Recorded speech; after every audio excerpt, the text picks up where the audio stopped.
안녕하십니까. 예, 반갑습니다. 7, 8월 강의 부분은 문제풀이 강의가 진행이 됩니다.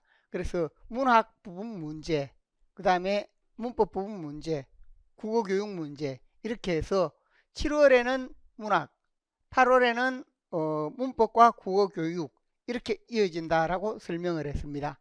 그래서 우리가 이어지는 부분을 잠깐 설명을 하면 7월과 8월로 나누어져 있어서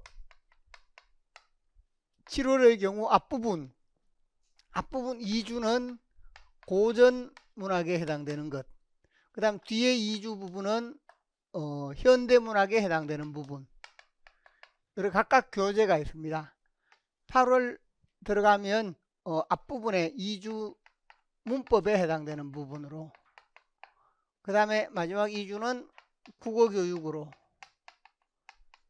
이렇게 해서 전체적으로 문제풀이 강의는 수요일 매주 수목이 있으면 수요일의 경우와 목요일의 경우, 그래서 앞부분에 보면 2주 고전 소설 부분을 먼저 하고, 그 다음에 고전 시가, 그리고 현대시, 현대소설, 이러한 순으로 이어집니다. 현재 우리 시험이 이 네 가지 영역에서 나오기 때문에 이 네 가지 영역을 고려해서 이렇게 문제가 만들어지니까 이 점을 참고를 하면 되겠고, 그 다음 8월의 경우에는 문법 부분, 고전 현대 문법, 그 다음에 2주는 국어교육, 이런 식으로 문법과 국어교육 부분으로 전체가 이어지고 있습니다. 이렇게 이어지는데 7월 부분과 8월 부분이 있어서 7, 8월 이렇게 돼 있는데 이 점을 참고를 하시면 되겠고, 수요일의 경우에 앞서 이야기했듯이 수목 이렇게 이어지는데 수요일의 경우에는 강의하는 시간이 9시 30분에 시작을 해서 4시 반까지, 오후 4시 반까지 강의를 하고, 그 다음에 수요일의 경우에 4시 40분 정도부터 시작을 해서 시험을 칩니다. 그래서 여긴 답안 작성 특강으로 여기에 문제가 있는데 답안 작성 특강으로 시험을 치고 그 다음에 이것에 대해서 마지막 시간에 풀이를 하는 형태로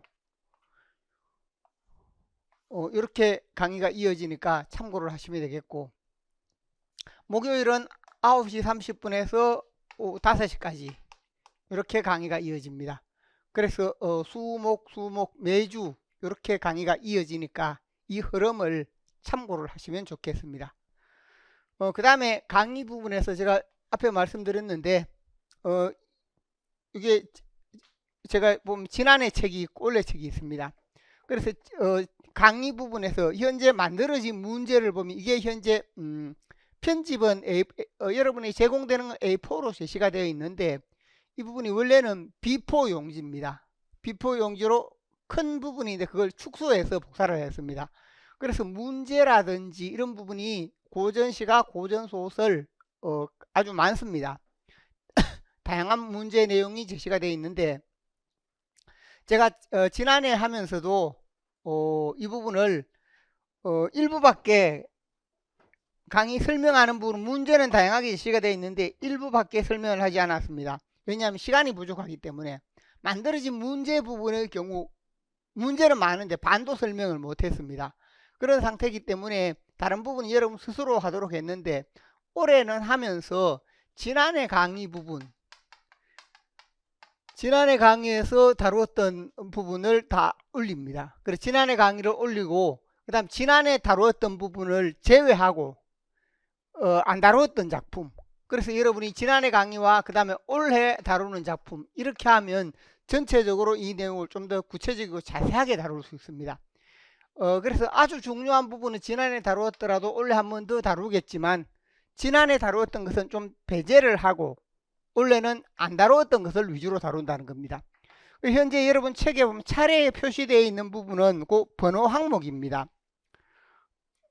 앞에 보면 차례 표시되어 63쪽 돼 있는데 거기 고전 소설 부분에서 페이지가 좀 잘못되어 있습니다. 번호로 생각을 하면 됩니다. 그 아래 보면 우리 책 자체에서 보면 문제 시작되는 것이 63쪽부터입니다. 63쪽부터 문제가 시작되고 있어서 그 부분에서 보면 제일 먼저 제시되어 있는 게 뭐냐면 문학의 기본 갈래부터 이렇게 시작이 되고 있습니다. 쭉 해서 그 뒷부분에 이제 고전 소설 문제 부분이 다양하게 제시가 되어 있고, 그 다음에 고전 시가 부분이 264쪽부터 앞부분은 고전 시가, 뒷부분은 앞부분은 고전 소설, 뒷부분은 고전 산문. 그리고 거기에 보면 보충으로 되어 있는 부분에서는 뭐냐 하면 맨 마지막에 보충으로 되어 있는데 고전 시가 소설 보충 1번, 이게 지난해 했는 것이고, 고전 시가 소설 보충 2번, 이 부분은 올해 그것을 보충했는 그러한 내용이 되겠습니다. 그래서 그러한 점을 참고로 보시면 되겠습니다. 그리고 고전 시가와 고전 소설에 대한 보충 내용으로 이렇게 제시가 되어 있습니다. 그래서 현재 이루어진 문제 부분에서 63쪽에 잠깐 보면 먼저 문제 유형으로 제시를 해 놓은 게 있습니다. 고전 소설 문학 일반에서 국문학 일반 관련 문제. 그래서 1번에 문학의 기본 갈래와 관련된다든지, 그 다음에 두 번째 문학 활동, 즉 소통과 담화 문학 활동에 해당되는 것. 이런 식으로 해서 각각의 문제, 세 번째가 4가지 감상 방법. 이렇게 해서 세부 내용들이 다 있습니다. 이런 문제들의 경우에는 맨 앞으로 다시 가보면 우리 자료 부분에서 뭐가 있는가 하면 자료 거기 3쪽에 보면 고전문학 기출문제 문제 유형이 있습니다. 지금까지 기출문제 부분인데 우리가 3월 4월에 고전문학을 할 때 봤던 내용입니다. 문학사 관련되는 부분, 고전사문 하위 갈래에 해당되는 부분, 그 다음에 전통 개성, 설화 소설 관련성, 문학의 기능, 미적 범주, 감상 방법. 이건 다 뭐냐면 우리 문학에서 문학 내용학 책에 있었던 그런 부분입니다. 그 유형에 따라서 문제 유형을 제시를 해놨고, 그 다음에 고전 시가 역시 마찬가지입니다. 시가도 문학사, 고전 시가 하위 갈래, 전통 개성, 한국 문학과 자연, 이러한 부분으로 제시되어 있는 것은 다 뭐냐 하면 우리 1, 2월에 문학 내용학 책에 있던 그 부분에서 유형을 뽑아서 제시를 해놨습니다. 그럼 두 번째가 작품의 사회문화 맥락. 사회문화 맥락에 해당되는 것은 항상 시대, 사회와 관련되는 부분이 고전문학에서도 많이 나오고 현대문학에 특히 이 부분이 많이 나옵니다. 그래서 그와 관련되는 것. 그 다음 세 번째가 구체적 작품 감상. 소설의 경우 소설의 주제, 정서, 구성, 인물, 사건, 갈등, 그 다음에 작품에서 보면 서술의 특징, 소설의 모티프 등등 이러한 부분으로, 여기는 소설 구성 요소입니다. 역시 이 부분도 문학 내용학 책에 있는 부분을 바탕으로 그렇게 제시가 되어 있습니다. 고전 시가 역시 마찬가지입니다. 정서에서 시작해서 화자, 그 다음에 갈등, 비유 상징 등과 관련되는 것, 그 다음에 소통과 관련되는 문제가 있고 문학 교육과 관련되는 문제가 있고, 이러한 식으로 해서 내용이 다 제시가 되어 있습니다. 그 다음에 13쪽에 보면 2024년에 나왔던 문제, 지금까지 쭉 해서 나왔던 문제 부분이 제시가 되어 있고, 그 다음에 우리가 하위 갈래와 소설 유형에 따라서 지금까지 출제 작품을 제시했는 것, 그 다음에 제가 강의를 하면서 중요한 작품이다 라고 하면서 설명했던 내용들이 15, 16, 17쪽에 역시 제시가 되어 있습니다. 그 다음 18, 19쪽에 보면 고전소설 하위 유형, 하위 유형이다 라고 할 때 우리가 고전소설 하면서 다 이렇게 소설 부분을 다루었던 내용들입니다. 그래서 중요한 작품으로 다 설명을 하고 다루었던 내용들이 여기 하위 유형으로 제시가 되어 있고, 그 다음에 영웅소설에서 남성 영웅소설과 여성 영웅소설 부분과 관련되는 부분, 21쪽에 보면 판소리 소설의 사회문화 배경, 연암소설의 사회문화 배경. 그 다음에 22쪽에 주요 작품의 중요 부분이다 라고 해서 우리가 주요 작품들이 있을 때 그 작품이 어떤 의미를 지니는가 해서 강의에서 이걸 다 다루었던 내용들입니다. 장면 그 어떤 장면이 나름대로 우리가 중요하게 생각해야 할 부분이다. 이것은 문제로 만들어져 있고 또 이전에 강의에도 했고 모의 시험에도 낼 때 이러한 부분을 중심으로 다룹니다. 그래서 이와 관련되는 내용이 있고 그 다음에 24쪽부터는 고전 시가 부분이 있지요. 시가에서 2024년부터 출제된 내용이라든지 고전 시가에서 다루었던 내용이 다 제시가 되어 있습니다. 그래서 그 순서 부분을 참고를 하시면 되겠고 이렇게 해서 유형과 지금까지 어떤 부분이 나왔다라는 것을 전체를 제시를 해 놓은 겁니다. 33쪽에 보면 뭐가 있는가? 2022 개정 교육과정이 있습니다. 그래서 지난해 강의 속에 지난해 2022년 개정 교육과정이 지난해 처음 나왔습니다. 그래서 2022 개정 교육과정에 대해서 중요 내용을 간단하게 설명을 했는 부분이 있습니다. 개정 교육과정 처음 나왔기 때문에 이것은 원래 따로 다루지는 않습니다. 근데 이게 왜 필요하냐? 교육과정이 바뀌게 되면 이제 2022년 12월에 바뀌었습니다. 그러면 2023년에 바로 내기는 어렵고 원래 이제 약간씩은 교육과정 부분을 적용을 할 수 있습니다. 아직 교과서가 나오지는 않았지만 2022 교육과정이 부분적으로 적용이 될 수 있기 때문에 그래서 2022 교육과정 부분을 제시를 해놨다. 그래서 그것에 대해서 간단하게 핵심적인 내용만 설명했는 부분이 있습니다. 그래서 지난해 있기 때문에 이건 원래 따로 설명하지는 않습니다. 이건 지난해 부분을 듣도록 하십시오. 그렇게 하면 되겠고 그리고 지난해 올해 이렇게 이어지는 부분 그 점을 참고를 하시고 그 다음에 이제 앞서 말씀드렸듯이 63쪽부터는 그게 문제가 이어지고 있습니다. 그래서 소설 문제 그 다음에 시간 문제 이렇게 이어지고 많은 문제들이 있는데 또 제가 이 책을 만들면서 그 뒤에 부분에 보면 지난해 만든 문제도 있고 올해 만든 문제도 있습니다. 그래서 지난해 부분에서 만든 것 올해 만든 것 이렇게 해서 좀 시대 흐름에 따라서 앞에 있던 문제 외에도 원래 이렇게 추가된 내용도 있습니다.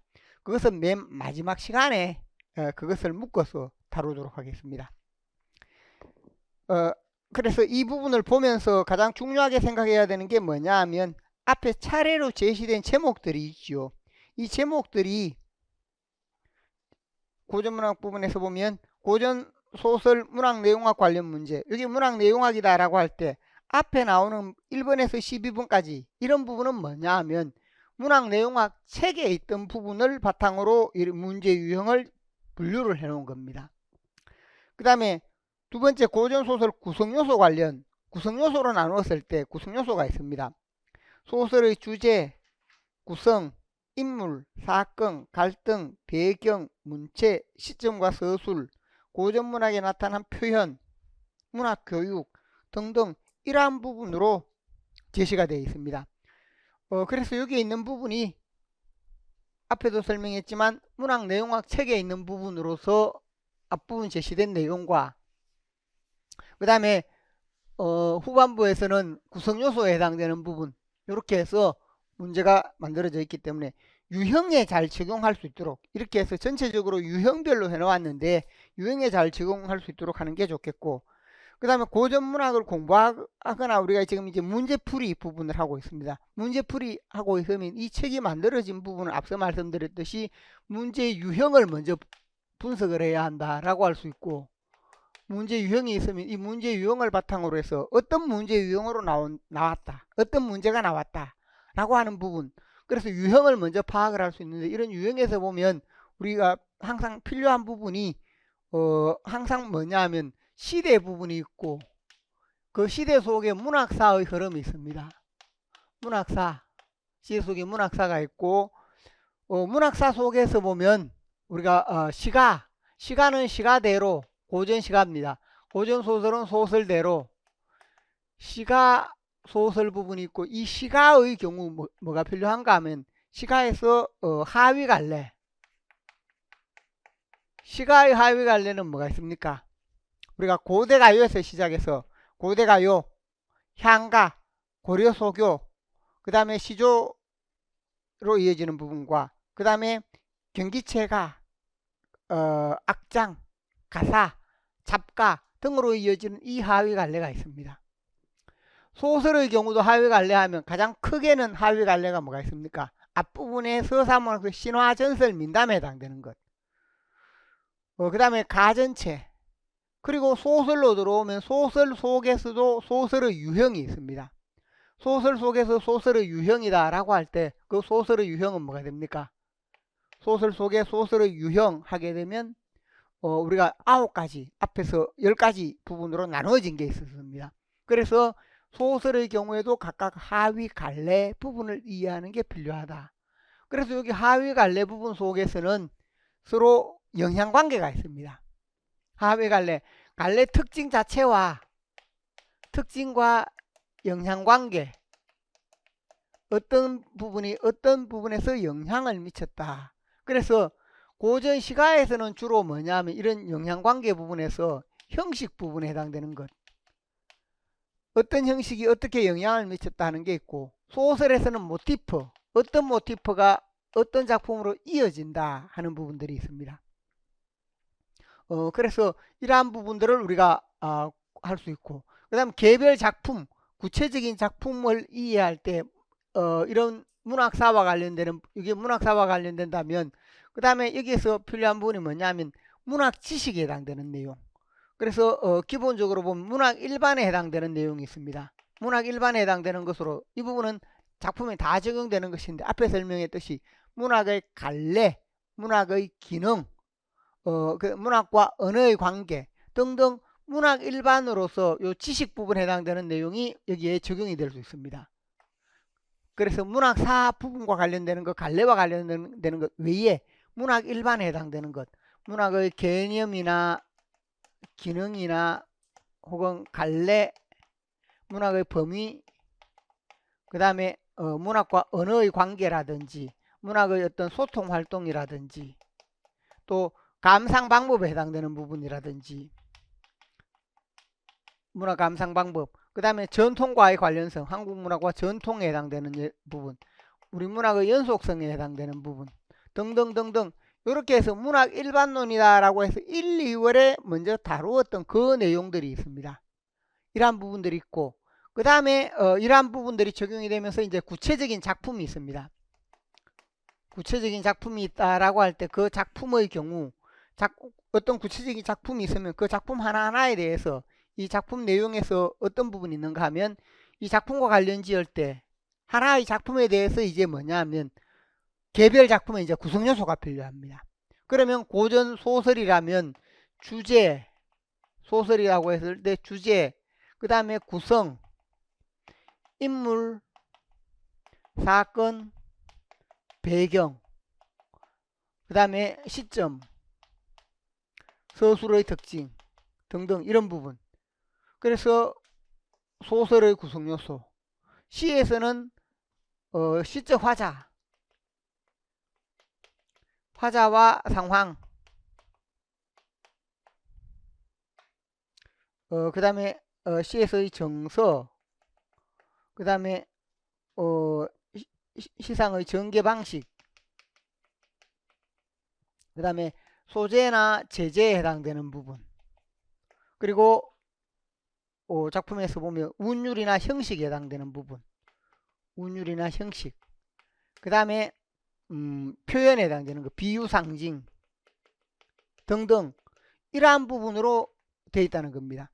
그래서 우리가 공부를 한다라고 할 때 문학사도 알아야 되고 문학 일반도 알아야 되고 작품도 알아야 됩니다.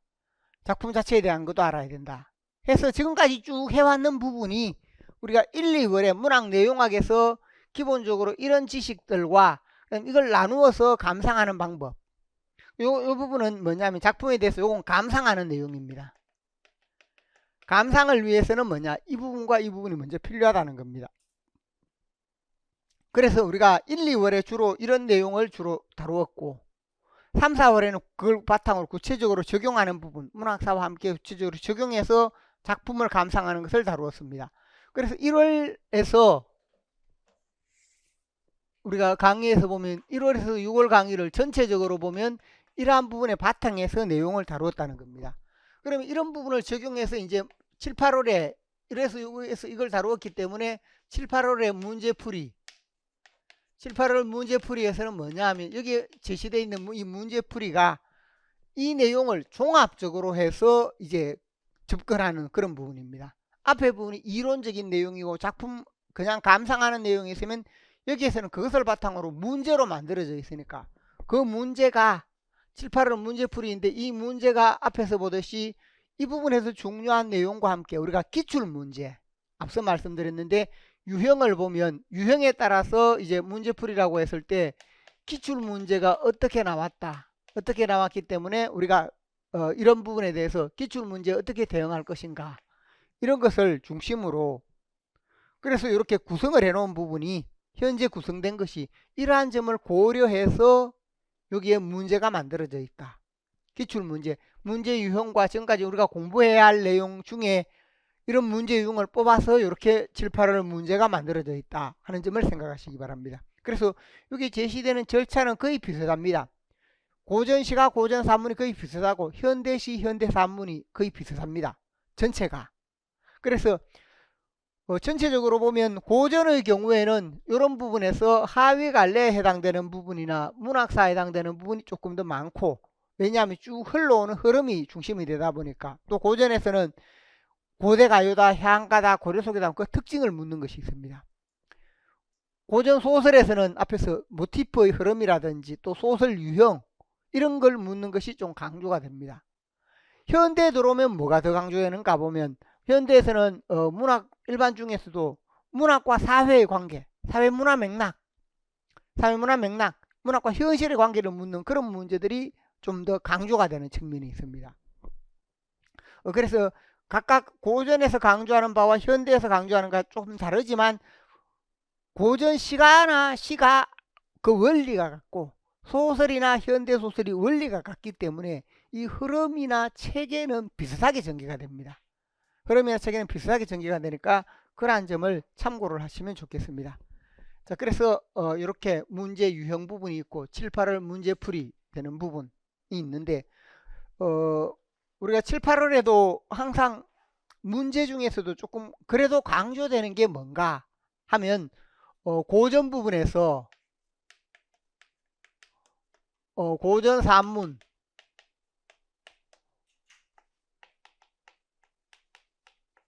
고전시가 고전 산문이나 시가에서 다 같이 강조되는 게 있습니다. 다 같이 강조되는 게 뭔가 고전 산문 부분에서는 주로 주인공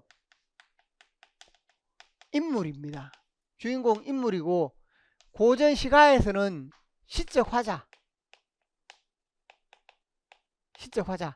주인공이나 인물이 있을 때 이런 주인공이나 인물의 성격이라든지 인물의 특징이라든지 그 다음에 이런 인물이 어떤 상황인가 혹은 어떤 문제를 겪고 있는가 어떤 갈등을 겪고 있는가 어떤 상황에서 어떤 갈등을 겪고 있는가 그 다음에 이런 갈등에 대해서 그 인물의 대응 방법이 뭔가 인물이 어떤 대응 방법을 보여주는가 이런 부분에 나타나는 태도 이런 대응 방법과 이런 부분의 태도 등등이 있습니다. 그러니까 이 문제는 인물과 관련되는 부분으로 가장 많은 분량을 차지하고 있습니다. 그래서 그 부분에서 보면 우리가 소설의 경우에 소설의 인물 하면 211쪽부터 220쪽까지 거기에 보면 소설의 인물 부분이 많은 분량을 차지하고 있고 시가에 오면 시가의 경우도 마찬가지인데 시적 화자와 관련된 것 337쪽에서 357쪽까지 시적 화자와 화자의 상황 가장 많은 분량을 차지하고 있습니다. 그래서 인물과 관련되는 것 매년 이 부분에 대해서는 문제가 계속해서 나옵니다. 항상 어떤 작품을 볼 때 우리가 보면 고전 소설 부분이나 고전 시가 부분에서 주인공이 어떤 특징을 지니고 있고 그 다음에 어떤 상황이고 어떤 문제를 겪고 있고 겪고 있는 문제가 뭐고 그 다음에 여기서 대응 방법이 무엇인가 이런 나타나는 태도를 비교하는 것이나 이런 문제들이 해마다 전체에서 보면 이건 현대도 똑같습니다. 현대 부분도 똑같아서 이 부분에 해당되는 문제가 문학 문제가 우리가 전체 보면 해마다 나오는 문학 문제가 그 9문제입니다. 9문제. 전체가 문학이 9. 그 다음에 문법과 국어교육이 각각 7개씩 되는데 9문제 중에 적어도 3문제, 많으면 5문제는 이와 연관이 있습니다. 부분적으로. 그만큼 이 부분이 실제 문제에서 현대이거나 고전이거나 가장 많이 나옵니다. 이 부분이 1차적으로 많이 나온다. 왜 그런가 하면 문학이라고 할 때 우리 문학은 뭐냐 하면 문학은 자아와 세계의 대결이다. 자아와 세계와 관련이 되는 겁니다. 그래서 자아라고 할 때 그 자아의 요소가 뭔가? 자아라고 할 때 소설에서는 자아가 주인공이고 시에서는 시적 화자다. 그러니까 이 자아에 해당되는 것을 많이 다룰 수밖에 없다. 이것은 다르게 말하면 우리가 문학의 기능에서 보면 문학의 기능에서 뭘 담고 있는가 하면 문학의 기능에서 문학의 기능을 설명할 때 그 문학의 기능으로 보자면 문학의 기능에 해당되는 부분이 있었습니다. 기능에서 보면 우리가 인식적, 윤리적, 그 다음에 심미적 이렇게 나누면 인식적 기능에서 뭐가 있었습니까? 인간에 대한 이해와 세계에 대한 이해, 인간에 대한 이해, 세계에 대한 이해 이 부분이 있다는 겁니다. 윤리적인 것은 뭐냐면 인간과 세계 이해에 대해서 이것 중에서 지향할 내용이다. 뭔가 지향할 가치를 말하는 것이다. 심미적이다 할 때 여기서는 형식이나 표현의 미, 이건 내용에 해당되는 겁니다. 내용에 해당되는 것인데 제가 이걸 설명하는 것은 뭐냐 하면 이 중에 우리가 보면 이걸 왜 많이 다루는가 하면 자아와 세계라고 할 때 자아에 해당되는 것이고 이 자아는 바꿔 말하면 인간입니다. 인간에 대한 이해를 가장 기본적으로 다루기 때문에 문학, 시, 소설 전체에서 가장 많이 나오는 게 뭐냐? 이 부분이라는 겁니다.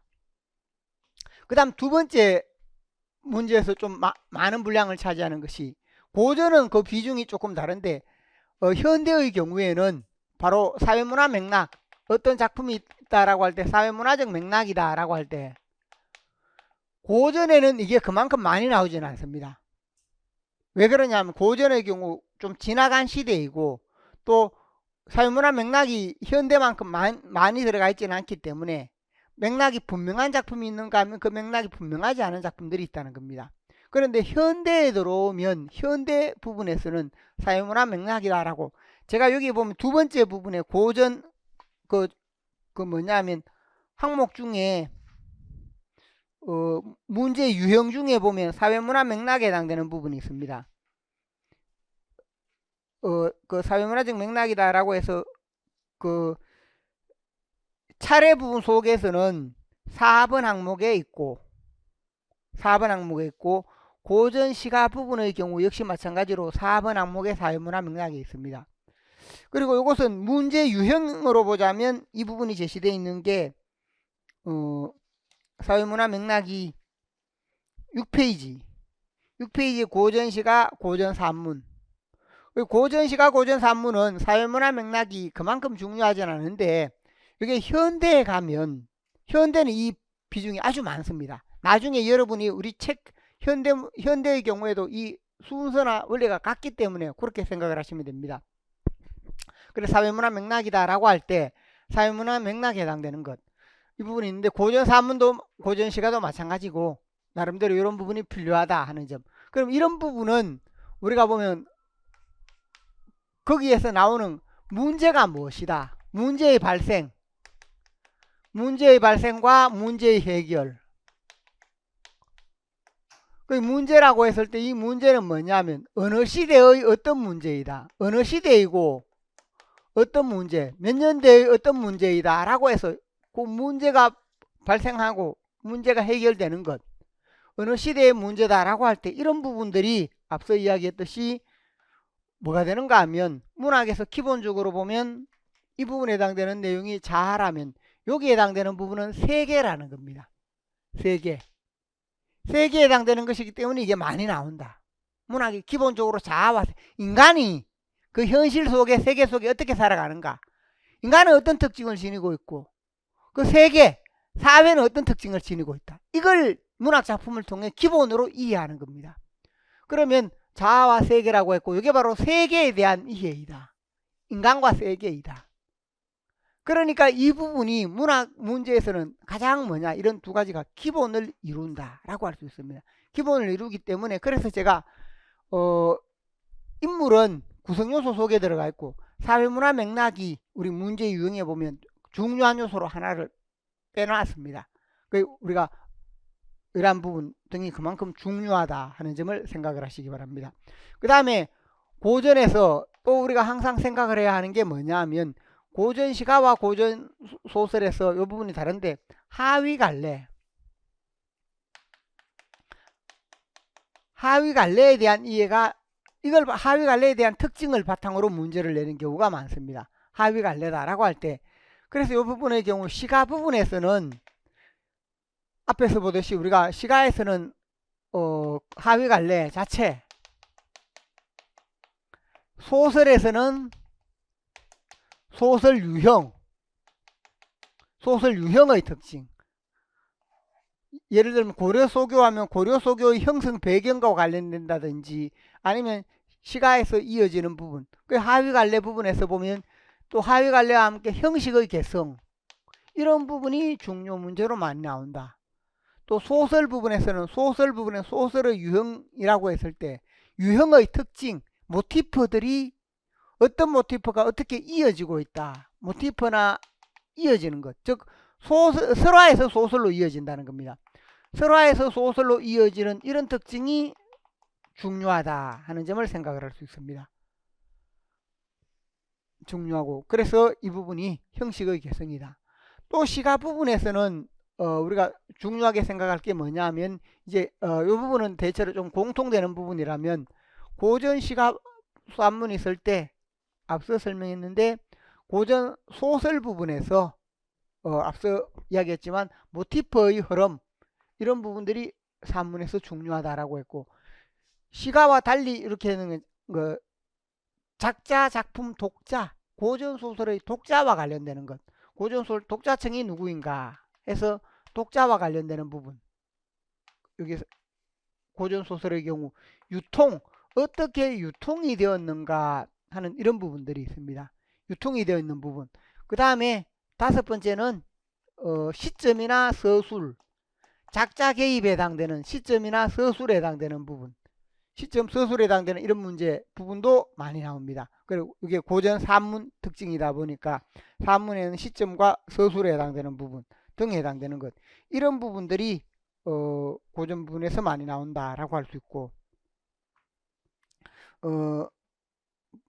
전반적으로 보면 이러한 부분 등을 생각을 하면 되겠고, 그래서 여기에 핵심 내용이 묶여져 있기 때문에, 그 다음에 고전 시가 부분에서는 이 부분에 많이 나오는 게 뭔가, 자연이나 공간, 자연, 즉 공간, 그 자연이라고 할 때 이 공간의 의미, 어떤 자연인가, 이걸 묻는 경우가 많습니다. 자연의 공간의 의미라든지 이런 부분을 묻는 부분. 그래서 자연의 의미 부분, 이 자연의 의미는 주로 뭐와 관련되는가 하면 또 사대부와 관련 지을 때 사대부의 삶에서는 강환정하는 이런 의미를 지니는 이런 부분이 많습니다. 그래서 강환정한다라고 할 때 강환정하는 의미, 이러한 부분 등을 생각을 할 수 있고, 그 다음에 우리가 시가에서 보면 또 사대부 혹은 강환정하는 이러한 부분 외에 그 시가 부분에서 강조가 되고 있는 것이 시상의 전개 방식, 시에서 최근에 보면 시상의 전개 방식이라든지 이런 부분, 어떤 시가 있을 때 시상의 전개 방식, 이런 부분들이 있습니다. 이런 부분들은 좀 공통되는 부분이면서 소설은 이런 부분에 해당되는 것이 조금 더 강조가 되고 시가에서는 이런 부분이 조금 더 강조가 되고 하는 것을 생각을 하시기 바랍니다. 그래서 우리가 유형으로 나올 때 이러한 부분대로 이어지고 있다라는 것을 참고하시기 바랍니다.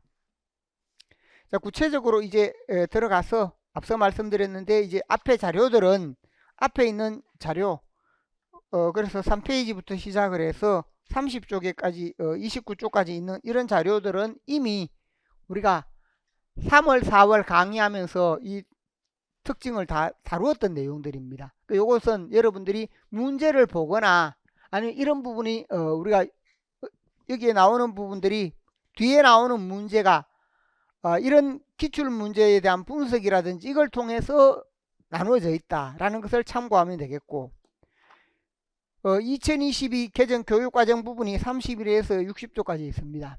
이 내용은 교육과정 내용을 제시를 해 놨는데 역시 이 부분은 뭐냐 하면 지난해 설명을 했다고 했습니다. 그래서 원래 따로 설명하진 않습니다. 이 설명은 반드시 한번 더 듣기 바랍니다.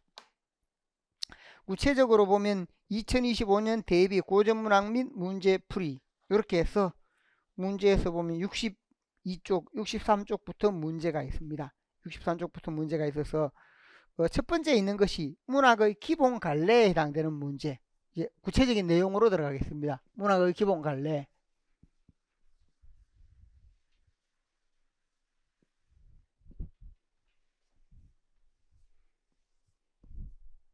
우리가 잘 알듯이 기본 갈래라고 했을 때 문학의 기본 갈래 하면 기본적으로 보면 서정 갈래, 서정, 서사, 교술, 희곡 이렇게 제시가 되는데 희곡 부분은 우리가 조선 후기에 오면 우리 그 앞 시기에는 별로 이렇게 많이 거론되지는 않습니다. 희곡 부분은 조선 후기에 와서 조선 후기에 우리가 탈춤, 봉산 탈춤이나 탈춤에 해당되는 이런 부분들이 조금 거론이 되고 우리 문학에서 보면 희곡 분야는 고전 문학에 약합니다. 그러한 부분을 참고하시고 서정이다라고 했을 때 서정으로 이어지는 기본 갈래가 있습니다. 그래서 서정이다라고 하면 서정 갈래, 그 다음에 서사 갈래, 교술 갈래 이 기본적으로 서정이다라고 할 때 정서를 표출하는 문학이라고 했죠. 서사는 이야기를 전하는 문학이다. 이야기를 전달하는 것. 교술의 경우에서는 나가, 작자인 나가, 나의 생각, 사상 등을 드러내는 그런 문학이다 라고 해서 기본적으로 우리가 설명했던 부분이 있습니다. 그래서 서정 갈래, 서사 갈래, 교술 갈래라고 했을 때 기본 갈래 자체에서 이것이 어떤 특징을 지니는가 각각의 특징을 지니는 바 그래서 서정의 특징, 서사의 특징, 교술의 특징 이 특징을 먼저 알아야 하고 그 다음에 각각의 하위 갈래가 있습니다. 하위 갈래다라고 할 때 서정 갈래에서 하위 갈래가 뭐가 있었습니까? 우리가 서정 갈래에서 보면 고대가요, 향가, 고려소교, 시조, 잡가 등등 이런 부분들이 기본적으로 포함이 됩니다. 그래서 서정갈래 부분이라고 할 수 있고 그 다음에 서사갈래다라고 할 때 서사의 경우에 우리가 보면 신화, 전설, 민담, 신화, 전설, 민담 가전의 경우 그리고 고전소설의 다양한 유형이 있습니다. 고전소설의 유형이 있다 라고 할 수 있고 기본적으로 서정, 서사 이게 대표가 되는 부분입니다. 교술 갈래하면 우리가 고전수필에 해당되는 것 주로 고전수필에 해당되는 것인데 이 고전수필 중에 설의 경우 차마설, 이옥설, 경설 등등 설에 해당되는 부분 등이 있고 기라든지 아니면 지라든지 대표적인 게 요 설에 해당되는 것 등등 이런 부분들이 고전수필 부분으로 존재하는 형태가 됩니다. 이게 현대에 오면 현대수필로 이어집니다.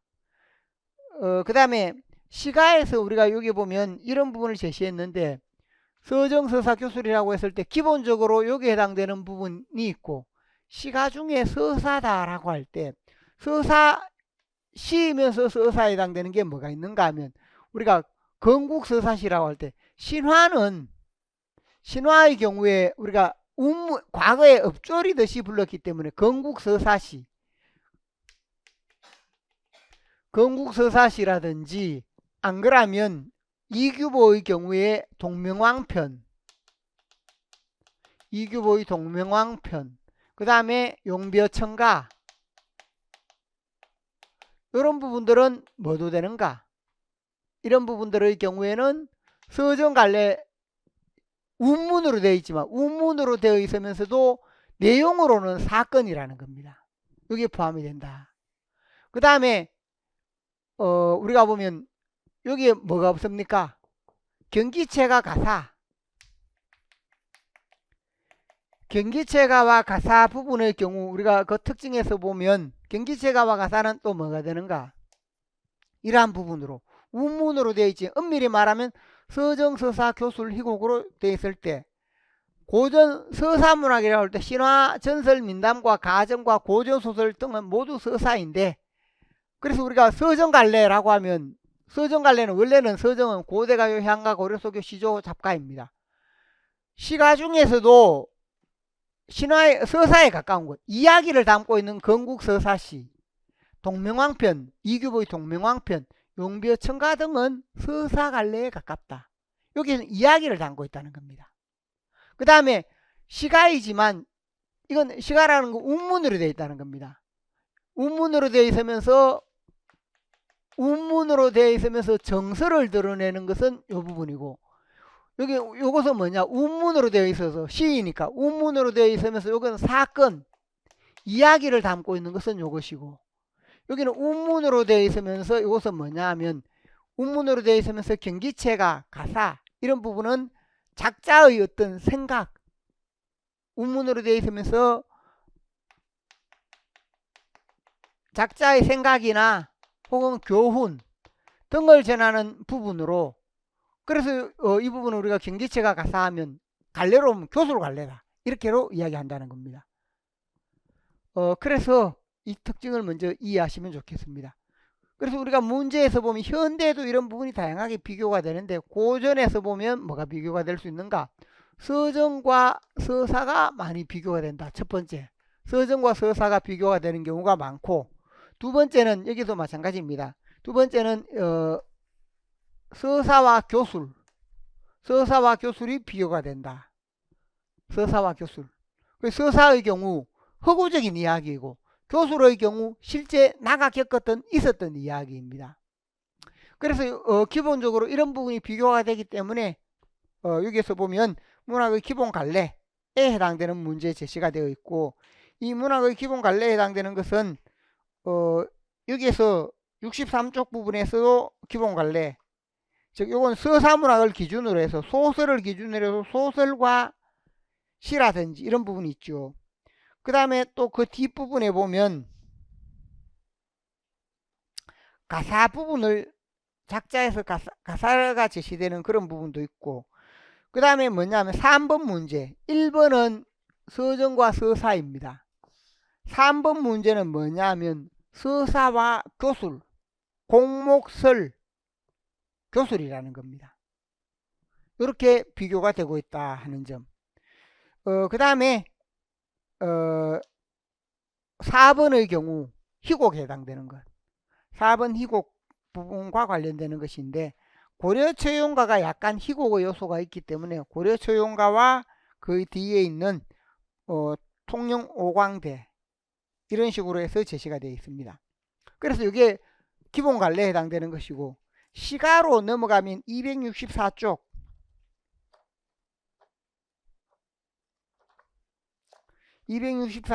여기에 보면 시가 부분이 있습니다. 시가 부분인데, 여기에도 먼저 제시되어 있는 내용이 뭐냐면 1번 문제 속에 가와 나를 갈래 측면에서 학습할 때 정업사는 뭐냐? 고대 가요로 서정에 해당되고, 아래 있는 게 이게 뭐냐 하면 동명왕편은 뭐라고 했습니까? 동명왕표는 여기에 있습니다. 이 문제의 경우 지문이 나오면 이게 둘 다 운문이라는 것은 같지만 여기는 정서 표현 위주의 글이고 여기는 뭐라는 겁니까? 동명왕표는 서사, 사건을 담고 있다. 원래는 사건에 해당되는 내용, 사건과 정서는 다릅니다. 어떤 부분을 통해서 작자의 생각을 드러내는 것. 서정갈래는 내가 어떤 상황에서 어떤 정서를 드러낸다는 겁니다. 그런데 서사의 경우는 뭐냐? 사건 자체를 쭉 펼쳐가는 것. 그 사건을 쭉 이어지는 사건을 전하는 것. 이게 소설입니다. 그래서 기본적으로 서정과 서사가 다른데 우리가 지문으로 해놓으면 이런 부분을 가의 정업사, 나의 동명왕편 이렇게 제시될 때 이 부분은 서정갈래구나. 동명왕편은 운문으로 되어 있지만 서사 특징을 지니는 것이죠. 이걸 미리 이해할 필요가 있다는 겁니다. 그래서 그 부분이 있고 3번 부분 여기 보면 2번에서 제시되는 게 있죠. 2번에 보면 거기에 기억, 니은 2번에 있는 내용도 뭐냐? 가사인데 화정가는 원래 교술이고 가사인데 여기에 뭐가 담겨 있는가? 주로 서사 특징도 보여주고 서정 특징도 보여줍니다. 기본적으로 가사는 기본 갈래로 이렇게 보면 뭐라고 했습니까? 가사의 경우 기본 갈래는 뭐다? 교술이다. 교술인데 그 중에 어떤 내용이 서정이 될 수 있는가? 어떤 내용이 서사가 될 수 있는가? 그래서 거기에 기역과 니은이 있습니다. 기역 첫째 난군 추천해 줬고 둘째 난군 괴질해 줬고 이렇게 쭉 이어지죠. 이건 뭐가 관련 지을 수 있습니까? 사건이다. 그 다음에 28 청춘 인의 마음 봄춘자로 붙여두고 화용할 때 인의 얼굴 꽃사자로 붙여두고 술술 나는 긴 한숨은 새우춘풍 붙여두고 밤이나 낮이나 숱한 근심 우는 새나 가져가지 근심 정서 이런 내용은 이 특징과 관련이 있다는 겁니다. 그래서 이렇게 제시가 되었고 3번 문제도 제가 현재 문제 우리가 유형해서 제가 앞에 설명했는데 이 부분에서 3번도 가는 뭡니까? 고려 속을 여기고 나는 뭡니까? 소설로 서사, 서정서사 이렇게 비교를 하는 그 내용이라는 겁니다. 또 마찬가지인데 4번에도 보면 이규보 동명왕편은 늘 이렇게 거론이 됩니다. 왜? 운문처럼 보이지만 원래는 이야기가 있는 것이다. 그 다음에 이효석의 산은 소설인데도 이건 뭐냐? 서정에 가장 가까운 시적 소설입니다. 즉 가는 운문처럼 보이지만 서사이고 나는 산문처럼 보이지만 서정적이다. 산문처럼 보이지만 서정적이다. 그래서 이렇게 배열이 되어 있다 하는 점. 그 다음에 5번도 마찬가지입니다. 5번의 경우에는 기본적으로 보면 가의 경우 사설시조, 가의 경우 사설시조로 서정이고 나의 경우에는 뭐라고요? 서사. 그 다음 6번의 경우에 가의 경우 박일로의 경우 가사 여기에 해당되고 시는 서정에 해당된다. 그래서 이런 특징들을 우리가 여기 이런 부분들이 있으니까 김기체가 가사가 이런 부분에 해당된다는 미리 알고 그렇게 이 문제를 봐야 된다는 겁니다. 그래서 그냥 우리가 예를 들면 서정갈래 하나가 제시되고 교술갈래 하나가 제시되었을 때도 항상 이건 서정이고 교술이다. 또 하나는 서정이고 서사이다. 이 특징을 미리 알고 접근을 해야 우리가 어떤 문제든지 갈래와 관련되는 부분을 쉽게 제시할 수 있습니다. 자, 그러면 63쪽에 문제가 있습니다. 1번 문제. 아래 작품을 읽고 기본 갈래 특성을 고려하여 보기 및 작성 방법을 고려하여 서술하시오. 1번에 보면 김상의 가노라 삼각산화가 있습니다. 나에서 보면 박시전 무지한 오랑캐노마 내 말을 들으라. 너의 왕은 우리를 모르고 너 같은 구상유치를 보내어 조선을 침략하니 국군이 불행하여 패망은 면하였거니와 무슨 연유로 우리나라 인물을 거두어 가느냐. 이렇게 해서 쭉 이어지는 내용이 있는데 여기서 보면 고국 산천을 떠나고자 하려마는 가에서 보면 이 부분은 두 작품 모두 뭡니까? 우리가 병자호란에서 병자호란을 겪었다. 병자호란을 겪으면서 뭐냐면 병자호란 이후에 우리가 패전을 했죠. 전쟁에서 지고 패전하고 많은 사람들이 신하나 많은 사람들이 잡혀가는 상황. 신하들이 잡혀가는 그런 상황이다. 그래서 병자호란 때 신하들이 잡혀가는 그 상황의 내용이다. 그걸 서정으로 드러내는 것과 서사로 드러낸다. 그 서사라고 했을 때는 이야기입니다. 이야기 부분에서 서사 속에는 뭐가 있습니까? 우리가 병자호란을 겪고 병자호란을 겪는 상태에서 뭐냐면 남한산성에 들어갔다가 남한산성에서 패전을 하게 되는 그 상황이 있다. 남한산성에서 패전하는 그런 내용. 그리고 많은 신하들, 그래서 세자, 왕은 아니고 왕자, 신하 잡혀간다는 겁니다. 잡혀가는 것. 이런 부분들이 이야기로 펼쳐져 있는 게 뭐냐? 박시전. 박시전에서 보면 물론 박씨가 거기에 승리하는 내용이 있지만 실제로는 우리가 보면 왕이나 아니면 우리나라 전체는 패합니다.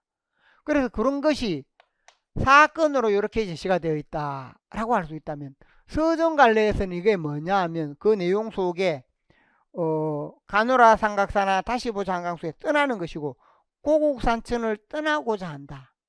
이게 답니다. 고국산천을 떠난다.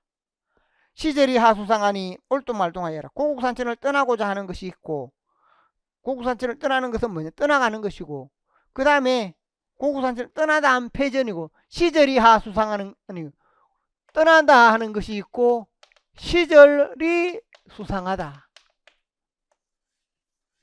그러니까 이런 내용을 한마디로 말하면 시절이 수상하다.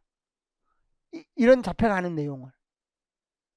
그 서사에서는 이런 길게 그 사건이 제시가 되는데 여기는 한마디로 이렇게 제시가 된다는 겁니다. 내용에 그래서 가나 요 같은 배경을 지니고 있습니다.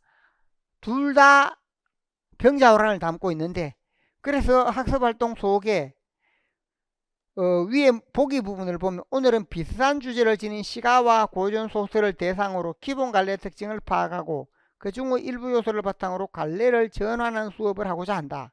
갈래를 전환할 수 있다. 개별 갈래 자체의 존재 원리나 특성을 명확하게 이해할 수 있고 시의 특성, 소설의 특성을 비교하여 그 차이까지 명확하게 이해할 수 있다. 라고 했습니다.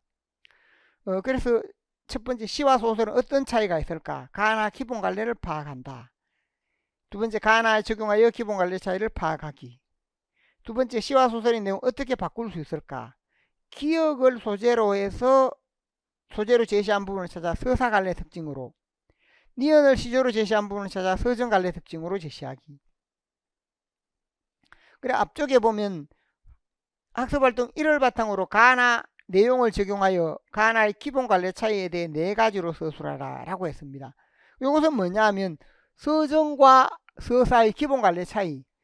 그래서 가는 적용이 돼야 됩니다. 가나 부분을 적용해서 가나 내용을 적용하여 라고 했기 때문에 단순히 갈래가 아니라 적용하는 내용으로 가는 병자호란에서 피하는 잡혀가는 상황을 정서로 드러내고 있다. 나는 병자호란에서 세자와 대군 등이 잡혀가게 되는 상황에서 박씨의 역할을 사건 중심으로 드러냈다. 사건과 정서. 둘째, 가는 시적 화자가 나이고 나가 나의 상황을 드러내는데 나는 제3자인 서술자가 드러낸다. 시는 시적 화자 나를 통해 드러내지만 소설은 제3자인 서술자로 드러낸다. 셋째, 가에서 시적 화자의 역할은 청나라로 잡혀가는 상황의 슬픈 정서를 표출하는 것이고 시적 화자는 정서를 표출하는 존재입니다. 소설의 경우에는 사건을 담당합니다. 그래서 다르다 하는 점. 그 다음에 넷째, 가의 경우 삼각산, 한강수 등은 상징이다. 시절이 하수상하다는 부분 등도 함축적 표현으로 비유, 상징 등을 중심으로 표현하고 나의 경우에는 박씨의 행위, 행적, 사건 등을 중심으로 제시한다 라고 할 수 있습니다. 자, 그래서 그 부분이 제시가 되어 있는데, 그러면 두 번째 문제 부분에서, 두 번째는 예전에 다루긴 했는데 그 내용에 뭐가 있는가? 기억을 소설로 제시한 부분. 기억이 뭔가? 고국산천을 떠나고자 한다. 이 고국산천을 떠나는 것은 뭐가 되는가 하면 왕자나 세자, 신하, 많은 우리 백성들이 잡혀가는 것을 말합니다. 고국산천을 떠나다. 그냥 떠나는 게 아니고 잡혀서 떠나가는 겁니다. 그러니까 나에서 그 있는 게 뭐라는 겁니까? 나에서 있는 내용은 아래 그 63쪽 끝부분에 보면 너희들을 시도 없이 몰살하고자 하였더니 내 임명을 살아하면 좋아하지 아니하니와 용서 안 하니 네 말대로 왕비는 모셔가지 말고 라고 왕비는 안 가고 너희들이 세자 대군을, 세자는 세자이고 대군은 왕자입니다. 그도 또한 못하려니와 부디 조심하여 모셔가라. 이렇게 하는 부분이 뭔가? 고국산천을 떠나다. 세자와 대군과 많은 사람들이 떠나가는 것이 여기 이렇게 제시가 된다는 겁니다. 그리고 기억의 내용이 소설에서는 인물이 구체적으로 잡혀가는 것으로 제시가 되었다. 그렇게 설명할 수 있고, 그 다음에 나에서 보면 니은이 있습니다. 무제한 오랑캐 놈은 내 말을 들어. 너희 왕이 우리를 모르고 너 같은 구상유치를 보내어 조선을 침략하니 국군이 불행하여 패망은 당하였거니와 너희들이 조선을 침략해서 우리가 졌다, 패망했다, 패망은 당했다, 이런 의미인데, 이런 부분을 가에 뭐로 표시했다는 겁니까? 시절이 하수상하니 이렇게 표시했다는 겁니다. 그럼 이게 바로 뭐냐? 이런 부분들이 바로 서정과 서사갈래 그 차이를 드러내주는 부분이다. 이건 기본 갈래 특징을 우리가 비교하는 부분인데, 나중에 여러분이 문제에서 뭐가 있는가 하면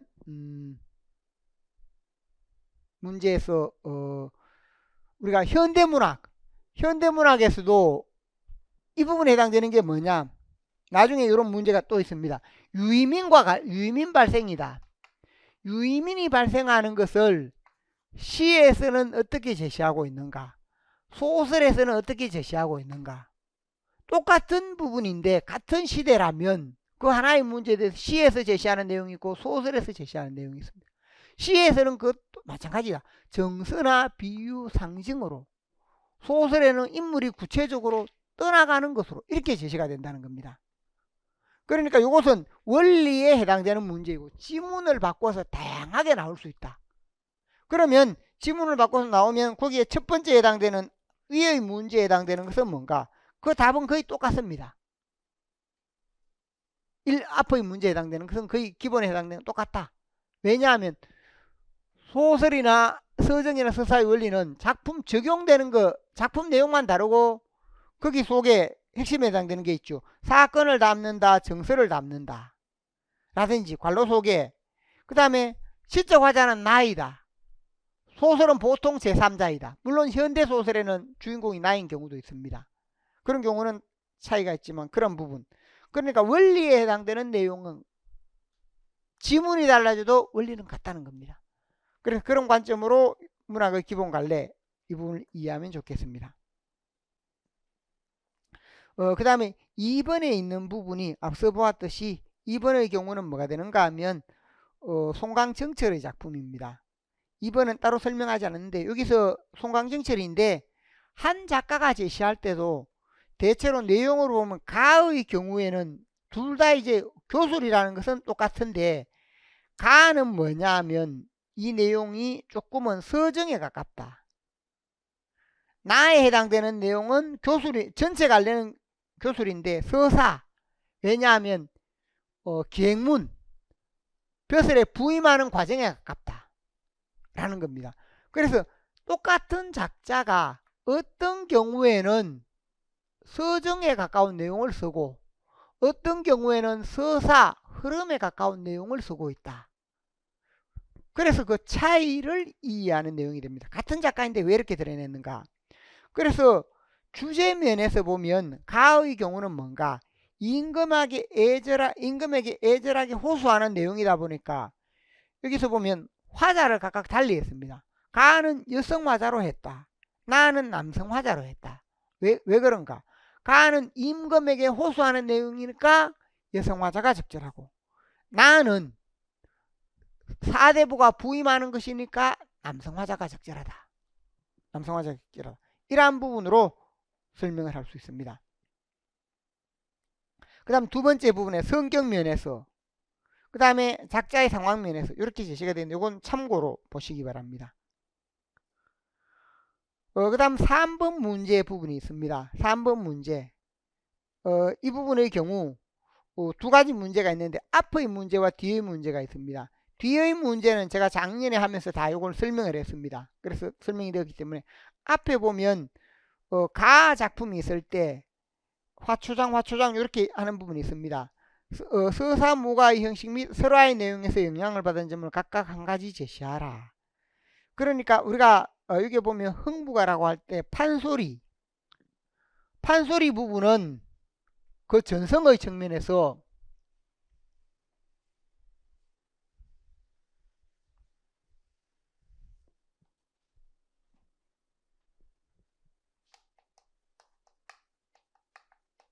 판소리 부분은 어디에서 이어졌다고 보는가 하면 서사무가에서 서사무가가 판소리에 영향을 미쳤다 하는 게 있고, 그 이전에 설화가 판소리에 영향을 미쳤다라고 하는 게 있습니다. 서사무가에서는 뭐냐면 두 가지 측면. 첫 번째는 연행 형태.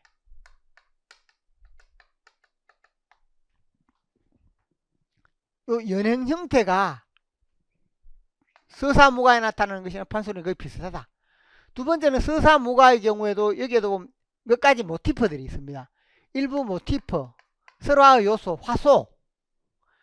설화에서 영향을 미치는 것은 주로 모티프, 화소. 설화에 나타났던 것이 다양한 이야기들이 판소리에 들어갔다. 이렇게 설명을 할 수 있다는 겁니다. 여기서 있는 것은 뭐냐 하면 이 부분이 판소리이다 보니까 판소리에 나타나는 부분에서 중중몰이, 아늘이, 중중몰이 이렇게 쭉 이어져서 흥부가로 되어 있는데, 가가 서사무가의 형식에서 영향을 받은 거, 여기 어떤 부분에 그 영향이 있는가. 또 설화의 내용, 설화에서는 주로 모티프, 여기 연행 형태 부분인데 모티프도 있지만 연행 형태가 중심이 됩니다. 서사무가. 그래서 서사무가의 원래 서사무가에서 무당이 공연하던 그 방식 그대로 그게 판소리에 이어졌다는 겁니다. 그래서 연행 형태가 여기 이어졌어. 그래서 창과 안일이 이게 서사무가에서 먼저 나오던 겁니다. 창은 뭡니까? 노래. 안일이는 사설. 창과 사설의 반복과 관련지어. 광대가 놀부 이야기를 전달하는 거. 여기서 보면 판소리에서 광대, 전달자가 놀부 이야기를 전한다. 광대가 놀부 이야기를 전하는 것은 여기서는 뭔가? 서사무가의 무당이 신의 내력을 전하는 것. 무당이 신의 내력을 전하는 그런 형태와 똑같다 하는 점. 그 다음에 단어와 문장의 반복 등을 통해 나타나는 운율. 단어와 문장을 통해 나타나는 운율. 운율이라고 할 때 사음보 운율에 해당되는 게 많습니다. 그래서 사음보 운율이라든지 이런 서사무가에 나타나는 독특한 운율이 판소리에도 이어졌다. 이게 판소리 고유의 것이 아니고 서사무가의 연행 형식을 빌어왔다는 겁니다. 그 다음에 두 번째 이 부분에서 설화의 모티프다라고 할 때 은혜를 입은 동물이 보온하는 이야기, 민담에 보면 보온담 모티프라고 할 때 보온과 관련되는 그런 이야기가 있다 하는 점. 또 놀부가 흥부를 모방하는 모방담 구조. 모방담이다 할 때 어떤 인물이 무엇을 해서 성공을 거두니까 어떤 인물이 그걸 모방을 합니다. 모방을 하는데 어떻게 됩니까? 실패하게 됩니다. 그래서 그걸 우리가 모방담 이야기라고 합니다. 그런 부분을 생각을 할 수 있다. 그 아래의 기본 관례 특징은 생략을 하겠습니다. 그 다음에 4번 부분이 있는데 4번에서 보면 앞에 가의 경우에는 처용가인데 여기 고려의 처용가입니다. 고려의 처용가. 고려 처용가는 우리가 희곡과 관련 지을 때 제가 그 이전에 강의할 때도 설명했는데 고려 처용가의 경우에는 희곡과 관련 지어 보면 고려 처용가는 처용가 원래는 고려 소교로서 서정갈래에 해당되는데 고려 처용가의 경우 기본으로는 서정갈래인데 고려 처용가에는 뭐냐? 기본으로는 이게 기본이다. 일부 요소에서 뭐가 있는가? 일부 요소에서 서사적인 요소도 있고 또 일부 요소에서는 희곡의 요소도 있다. 그래서 여기서 처용 탈의 제작이나 그 다음 처용과 역신 대립 이렇게 쭉 이어지는 사건의 흐름을 담고 있다. 희곡에서는 마지막 부분의 대화 마지막 부분의 대화 부분이 희곡과 관련되어 있다. 그래서 여기 마지막 부분이 제시가 되어 있는데 앞에서 보면 맨 처음에 있는 가의 경우에는 앞부분에 신라성대 소성대 이런 것은 뭐가 되는가 하면 서사 부분인데 송도 임금을 칭송하는 겁니다. 그래 천하대평 이렇게 되어 있는 것은 뭐냐? 임금의 덕. 여기 보면 처용의 덕이지만 임금의 덕과 같은 의미입니다. 처용의 덕이지만 임금의 덕이다. 그 다음에 두 번째 부분에 있는 게 고려 끝부분입니다. 이 내용에 있는 게 뭐라고 했습니까? 여기 있는 게 대화로 이루어지면서 이 부분이 이제 연극적 요소를 지닌다. 왜? 그 시기에 무대 위에서 이렇게 대화를 주고받았다라는 겁니다. 그래서 머자 외자 농리야. 머자 외자 농리는 여기는 뭐냐? 역신들이고 빨리나 내 신고를 메어라. 이렇게 하면 신고를 메어라 하면 두 가지 의미가 있는데 신끈을 메고 도망을 가거라. 이런 것도 되고 아니면 빨리 나와 내 신고를 메어라. 이렇게 하면 내 신발끈을 메어라. 이건 나에게 굴복하라는 겁니다. 신발끈을 메려면 어떻게 해야 됩니까? 숙이고 무릎을 꿇어야 되죠. 나에게 굴복해라. 신발끈을 매준다라고 하는 것은 우리가 보면 뭐냐 하면 그게 그 상전이 있을 때 아래 사람이 하는 그런 일이라는 겁니다. 그래서 이게 도망을 가거라는 의미도 되고 나에게 굴복하거라는 의미도 됩니다. 그래 빨리 나와 내 신권을 메어라 라고 할 때 이런 부분들이 뭐냐 처용이 말하는 부분이고 아니오 메시면 날이여다 무전말 그렇게 아니 메시면 날이여다 머전말 꾸중이 있을 머전말 하는 것은 꾸중을 말합니다. 야단을 칠 것이다. 그렇게 하지 않으면 야단을 칠 것이다. 이렇게 되는 부분이 있고 그래서 앞부분의 경우 처용 부분으로 볼 수 있고 아니 메시면 머전말 하면 이것은 제3자 관객들이나 제3자가 하는 것이다. 그 다음에 또 동경 밝은 달에 세도록 논에다가 들은 내 자리를 보니 가라리 내 이로세라 둘은 내 언니와 둘은 네 언니요. 이건 누가 하는 거라고 했습니까? 처용이 하는 것이고 이게 어떤 의미를 지닌다고 했습니까? 이것이 신라 향가를 해독하는 열쇠 역할을 한다 그랬죠. 이 부분이 있기 때문에 이 부분을 바탕으로 향가를 해독한다라고 했습니다. 이건 처용이 하는 것이고 이런 쪽에 처용하기가 보시면 열병신의 회가시로다. 그러니까 일병신 회가시로 이것도 이제 관객들 제3자가 하는 말이고 천금을 줄여 처용하바 칠부를 줄여 처용하바 이것도 관객들이 이제 처용의 무섭니다. 그래서 처용이 천금 칠부도 말고 열병신을 날 잡아줬어. 이건 또 처용이 하는 이야기입니다. 산이여매의 천리 밖으로 처용아비를 의연뉘어거져 처용아비를 멀어지고자 하는 것이 아의 열병 대신의 발언이었다. 이건 역신이 말하는 것이다. 그럼 무대 위에서 처용과 역신과 그 다음에 이제 관객들 이렇게 해서 주고받으면서 대화가 펼쳐졌다. 그래서 이게 뭐냐? 무대 위에서 인물이 나와서 주고받으면서 이야기하는 게 뭐라는 겁니까? 바로 희곡과 유사하다. 앞에 이야기했죠. 이 부분의 경우에 희곡, 마지막 부분에서 대화. 그래서 이 부분은 앞에도 말했는데 제가 이 강의를 할 때 이 부분은 뭐냐면 처용과 역신의 대립이 강조됩니다. 보통 신라처용과는 뭐가 강조됩니까? 관용, 용서하는 게 강조돼요. 여기 용서가 없습니다. 대립이다. 그래서 여기에 보면 향가 중에 1에서 6구까지만 제시가 되었고 7, 8구가 없습니다. 그럼 7, 8구를 왜 없앴는가? 7, 8구가 왜 없을까? 왜 없습니까?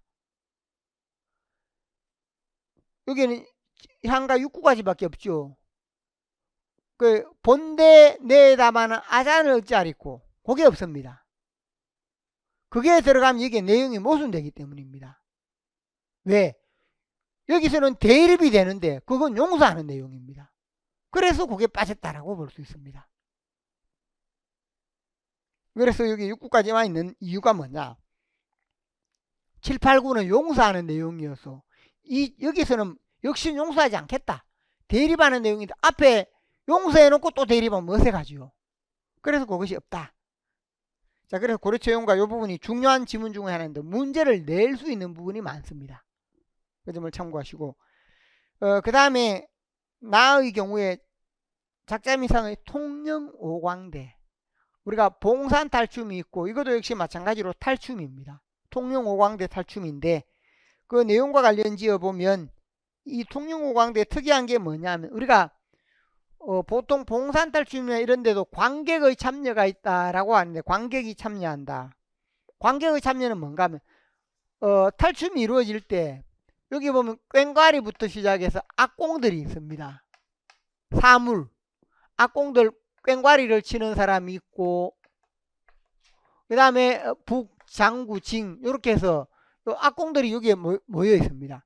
그 다음에 이 부분에서는 주로 이제 구경하는 사람들 이렇게 앉게 되는데 보통 이제 배우가 한 사람이 나옵니다. 한 사람이 나와서 이렇게 춤을 추고 있다라고 할 때 그때는 뭐냐면 관객 참여다라고 할 때 이 배우가 여기에는 이 사람이나 혹은 이 사람 전체와 이야기하는 경우입니다.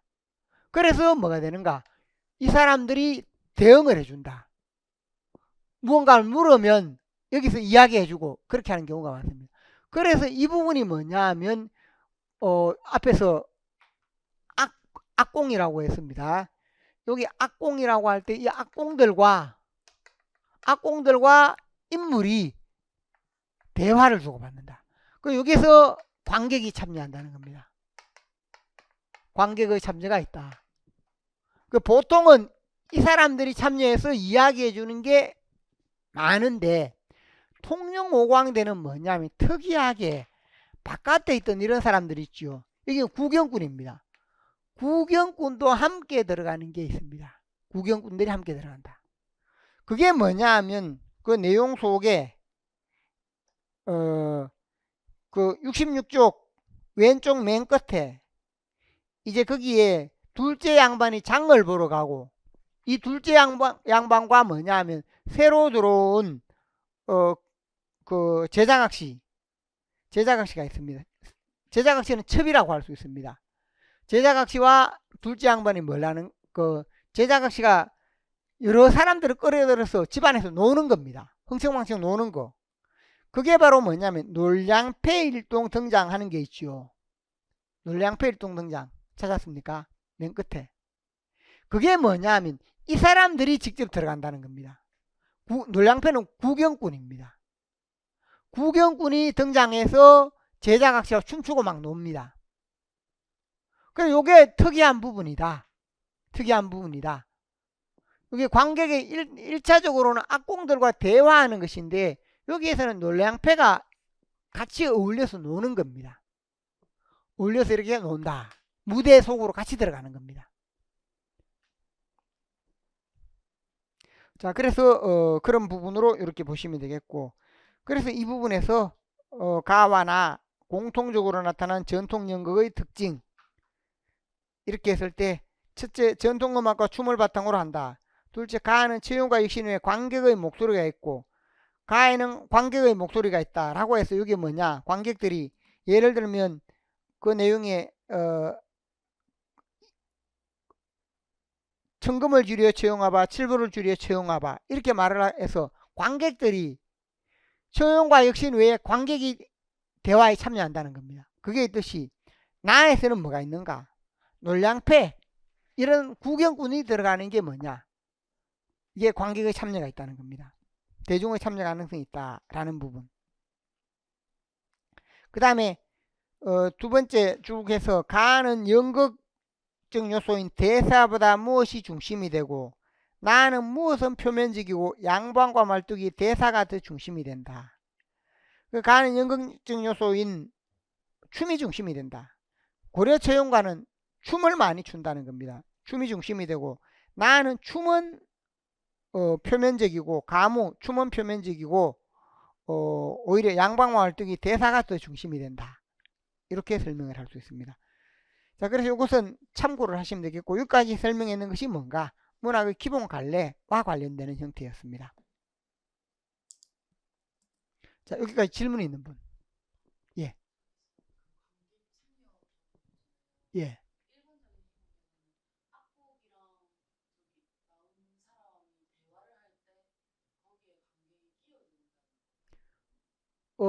아니요.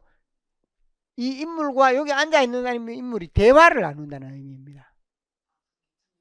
예예. 참여가 이 사람들이 직접 이 안에 들어오는 게 아니고 관객들과 이 사람이 물으면 대화로서 이 인물이 알려주거나 대화를 한다. 그게 바로 관객 참여라는 겁니다. 끼어들어서 이 사람들이 춤추거나 놀거나 아니고 이 사람들은 이제 이 사람들이 물으면 혼자잖아요. 물으면 대화를 나눠준다 라는 것이고 그 다음에 놀량패는 여기 직접 들어가는 겁니다. 예, 또 다른 질문.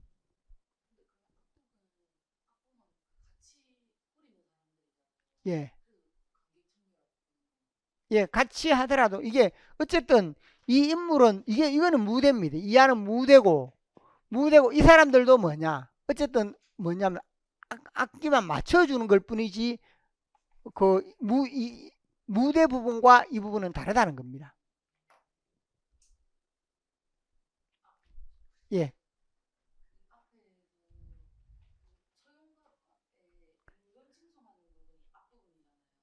예, 앞에 부분이 임금 칭송하는 부분입니다. 예.